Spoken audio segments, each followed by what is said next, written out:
Hi, I'm a Bullis Student Tutor, and in this video, we will be discussing baptism in Christianity. So, what is baptism? Baptism is a sacrament of admission to Christianity, and rituals vary depending on the Christian church participating in them. However, overall, baptism has the following factors, which are baptism involves the use of water in the Trinitarian acknowledgement. I baptize you in the name of the Father, Son, and Holy Ghost and Spirit. And usually they say that Trinitarian acknowledgement at the end of which a person is either sprinkled water on top of them or placed in water to represent the practice of baptism.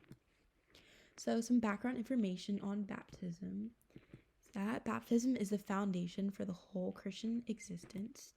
It is the gateway into a life induced with the Holy Spirit, and in baptism, we are freed from all past sins or original sins. So, basically, a person can start a new life with baptism.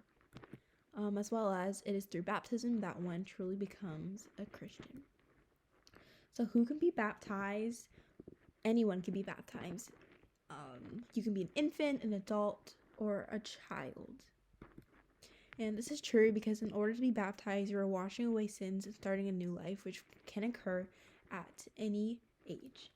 And in the occurrence of an infant, one would be baptized to represent a symbolic way of joining the church from the very start of Christianity. Okay, so who can baptize? The usual ministers of baptism are bishops, priests, and deacons. All are roles in which you participate or contribute to the church for different reasons. However, to get into more detail about the differences of a priest, bishop, and deacon, what is a bishop? A bishop is a senior member of the Christian clergy, usually in charge of a diocese and empowered to confer holy orders. So, what is a priest? A priest's primary function is often to serve as educators and missionaries, or they may be cloistered in a monastery. So, a priest is usually the person in which you see preaching to a crowd of the followers of the Christian religion, and usually they'll be speaking about scriptures, or they'll be talking about lessons in which you should make act or participate in life to better your life as a Christian follower, and as well as they also could quote scriptures from the Bible. So, what is a deacon? A deacon's responsibility would be assisting the priest, proclaiming the gospel, announcing the general intercessions, and distributing communion.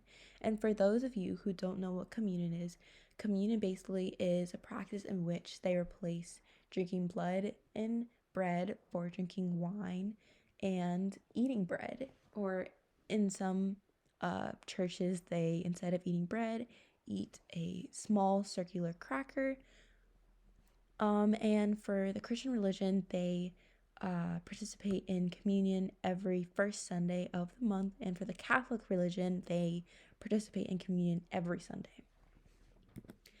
Okay, so a fun fact about baptism is that the word baptism comes from the Greek word to plunge or immerse. And as Christ plunged into death for our sake and arose again, so too are we plunged into the waters for rebirth, which is where the ritual of baptism comes from, as it sets up a life both with Christianity as well as we can create a new life in which frees person from past sins they committed in their life. So the baptismal vow, two factors of the baptismal vow is you are basically talking about the renunciation of sin as well as the profession of faith.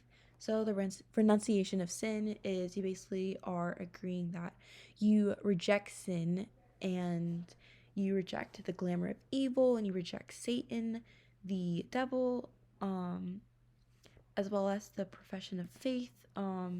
You basically are agreeing to the fact that you believe in God and the Father Almighty, the creator of heaven and the earth, and as well as you believe in Jesus Christ, the Son of the Lord, or God, and you believe in the Virgin Mary, and you believe that Jesus was crucified.